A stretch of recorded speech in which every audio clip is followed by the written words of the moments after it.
Të ndëruar shikues, tumoret malinje të traktit gjenital femëror paraqesin problem shëndetësor jo vetëm në vendet në zhvillim, për shembull edhe në Kosovë ka probleme të ngjashme e diagnostikimi dhe trajtimi i këtyre kërkon institucione të specializuara dhe ekip të trajnuar mirë.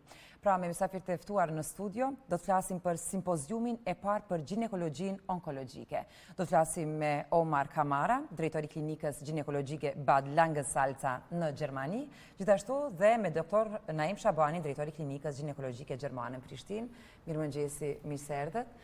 Good morgen. Morgen. Danke.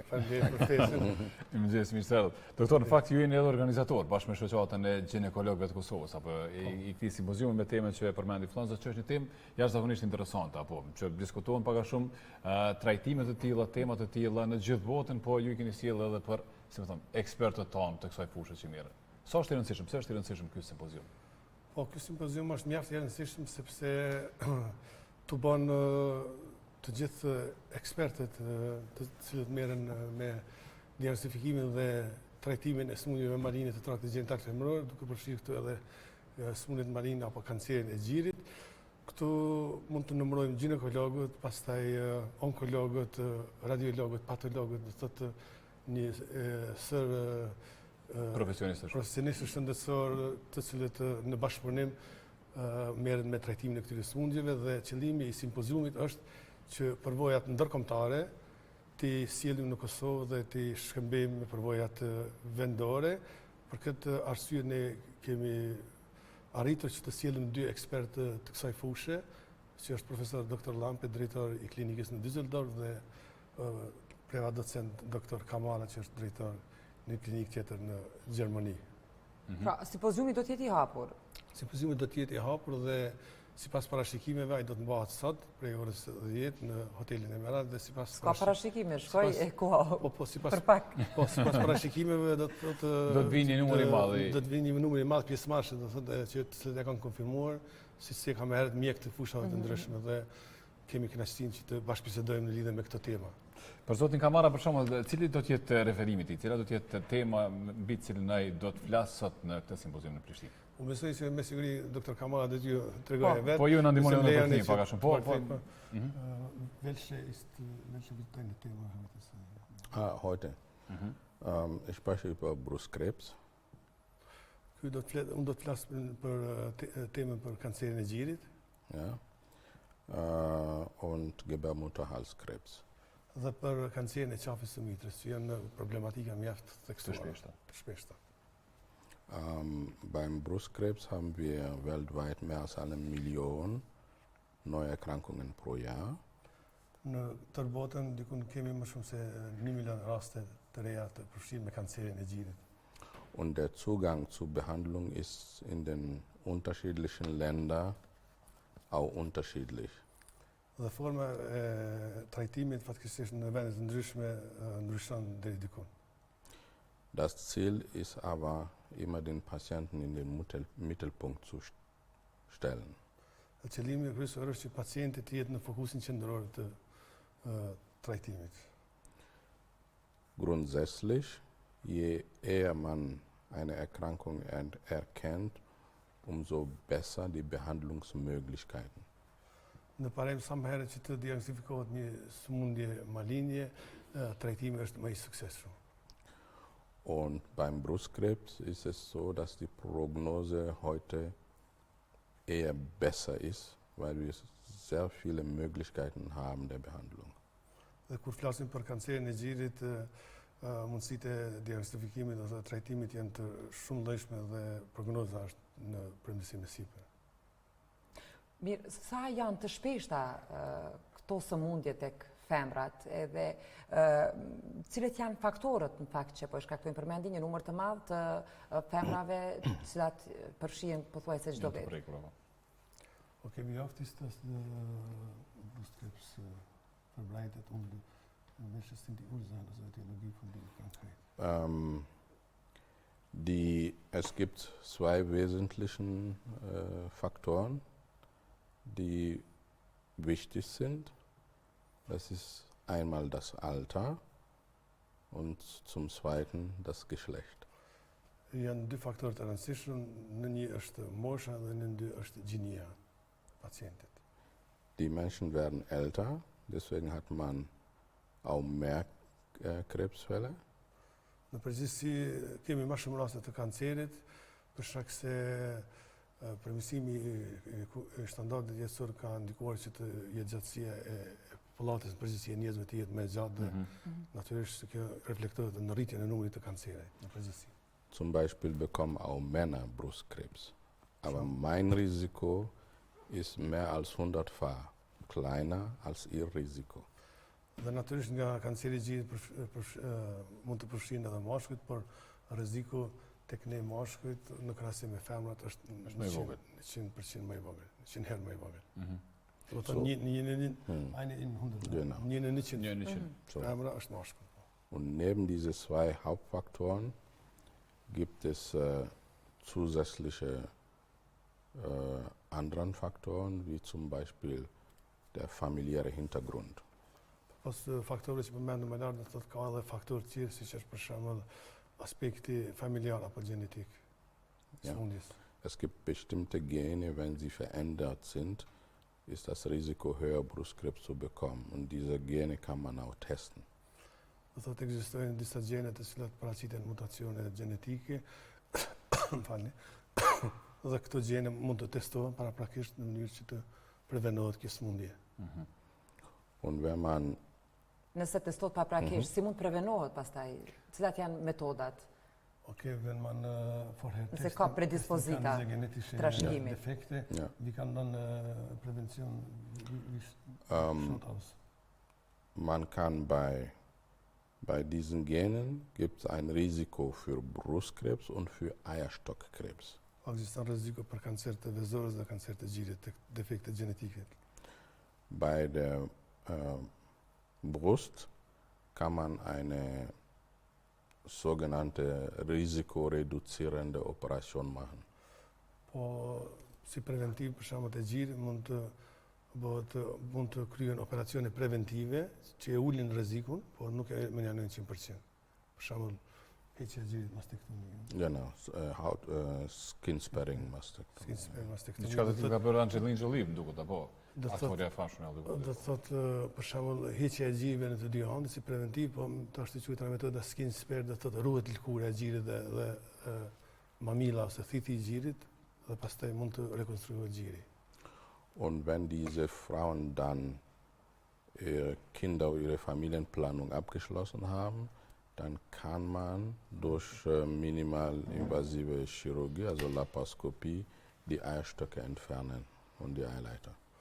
Pastaj të këto raste të cilat i kemi testuar ku ka qenë defekti genetik, do të thotë pas përfundimit të planifikimit familjar mund të shkohet përmes laparoskopisë të hiqen vezoret dhe natyrisht redukohet edhe më tutje rreziku nga këtë sëmundje maligni. E si bëhet testimi nëse ka predispozita që të bartet genetikisht?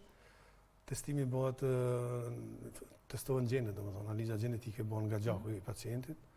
Dhe zakonisht këtë testim bëhet në rastet kur ne në familje kemi një ose dy raste të kancerit, qoftë të gjirit apo të vezorës, atëherë dyshohet për shembull se nëna ose tezi apo motra apo tjetër. A mund bëhet një analizë të tillë te ne? A ka kjo analizë me sa jam informuar, zakonisht merren mostrat, por më tepër dërgohen në laboratoret ndërkombëtare jashtë vendit.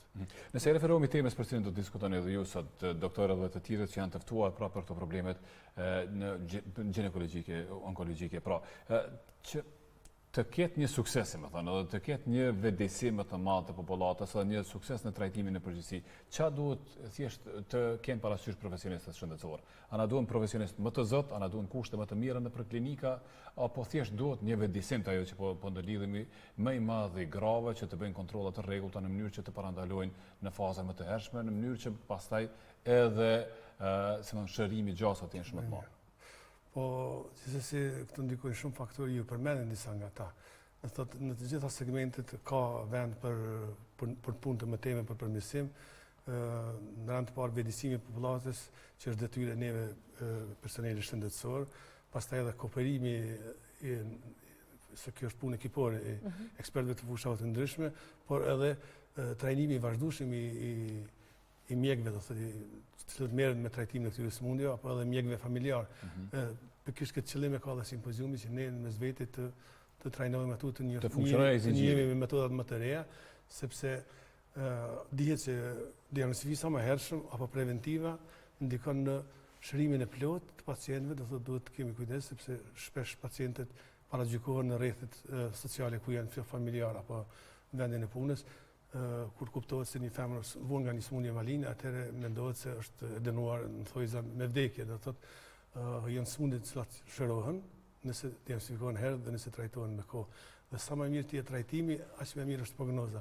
Këtu mund t'i marrim dy shembull, për shembull kanceri i mitrës, të cilin unë do ta referoj sot, i cili fatkeqësisht është më i shpeshti të organet gjinitale të femrave, por fatkeqësisht diagnostikohet në stadiumet sa më të hershme për shkak se jap se simptom të parë gjakderdhje vaginale. Do thotë një gjakderdhje vaginale te një femër qoftë në perimenopauzë, në moshën kur fillojnë të ndërprerjen menstruacionet, si rregullimi i ciklit apo në menopauzë, si gjakderdhje postmenopauzale e quajmë ne, duhet patjetër të paraqitet tek mjeku familjar apo ginekologu dhe të mos anashkalohet për të bëhet kiretazha fraksionore, të merret materiali për analiza histopatologjike, sepse mund të diagnostikohen stadiumet para se më bë kancer të arsyeta prekanceroze.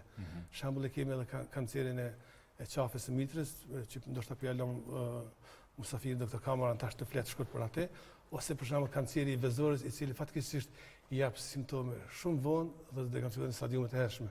Por besoj se doktor Camara mundet më tepër me fol për këtë. Po, këtu desha të ndërlidhem pak.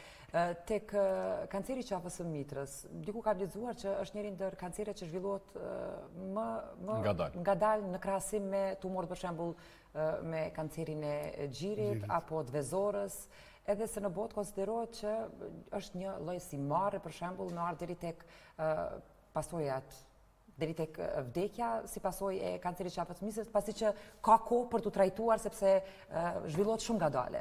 Është e vërtetë kjo?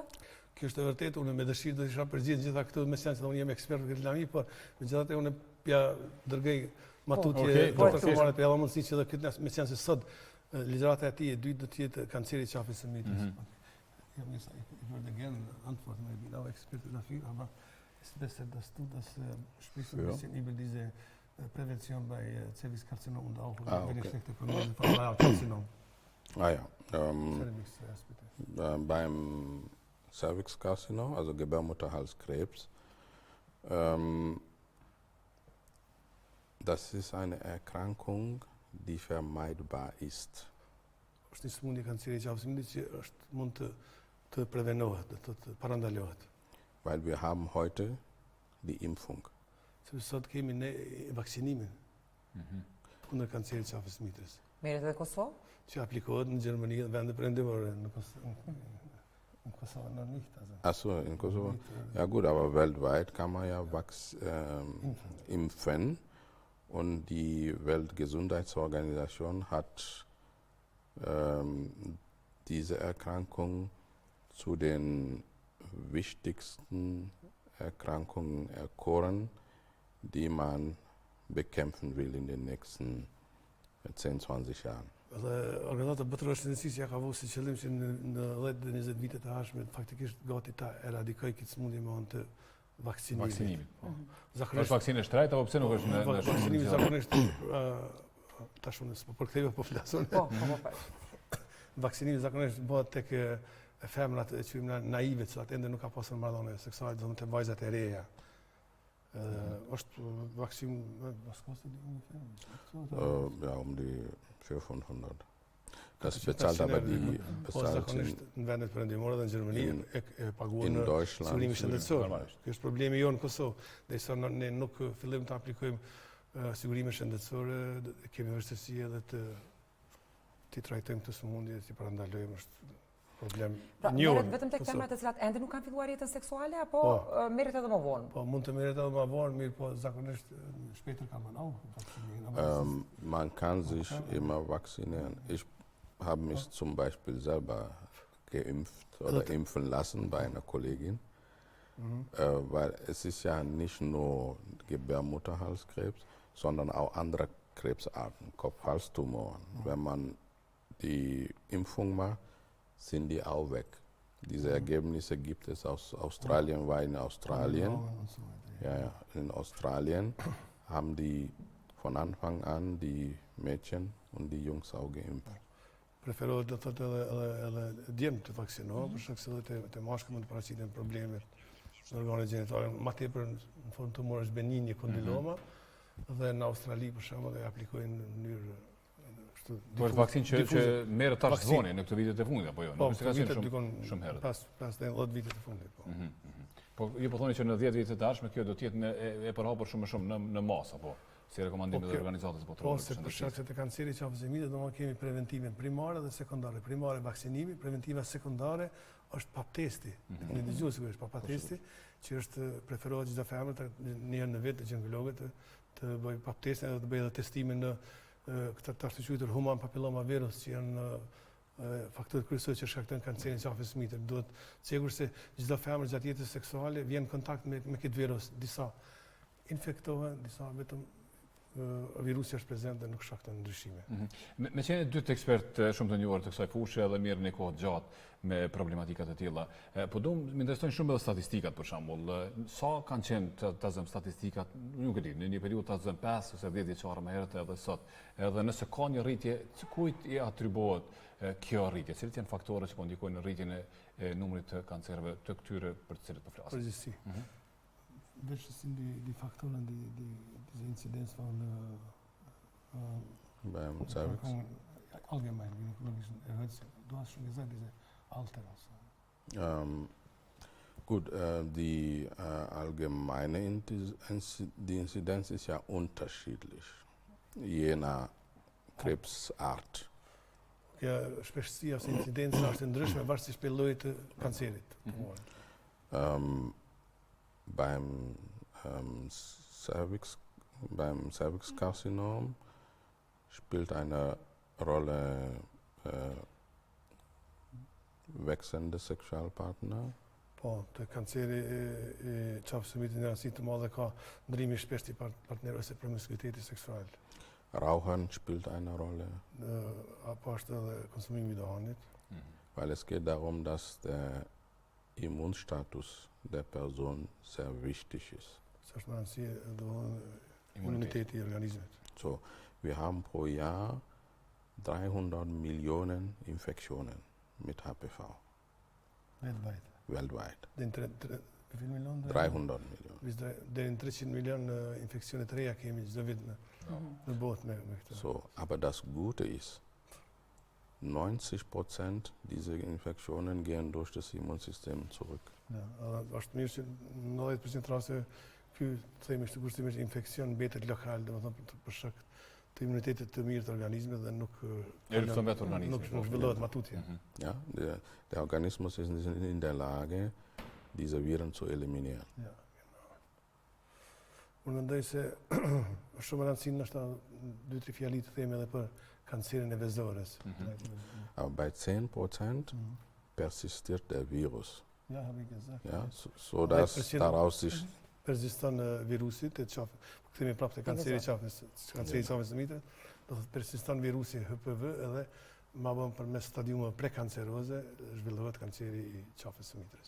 Ja, deswegen kann man ja erkennen und dann frühzeitig behandeln. Dhe prandaj edhe mund të diagnostikohet më herët me anë të pap testit dhe në rast se pap testi është patologjik atëherë bëhet biopsia dhe shiqohen diagnostifikohen në mënyrë histopatologjike të stadiumet prekanceroze të qafës së mitrës. Edhe shkurtimisht për fund lutem, meqense mjekësia është një shkencë që në vazhdimsi është duke përparuar sa në bazë të vizitave ju që bëni në Kosovë, e përmendet pak më herët se nuk është hera e parë që jeni këtu, sa e shihni Kosovën, sa ka avancuar Kosova në ofrimin e trajtimeve për qoftë për kancerin e qafës mitrës, vezoreve apo dhe të xhirit?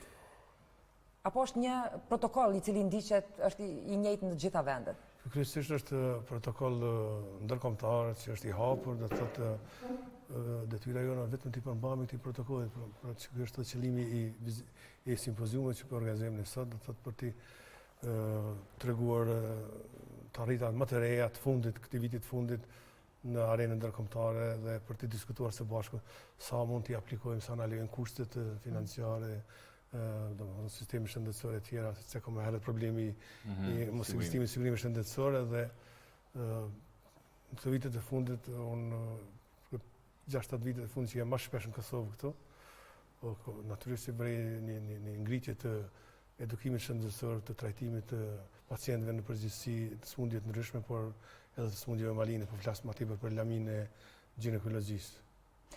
Mirë atëherë, doktor Camara, doktor Shabani, ju falenderojmë shumë për kohën që keni ndarë për të shoqëruar me programin e mëngjesit edhe suksese në simpozium. Faleminderit për ftesën.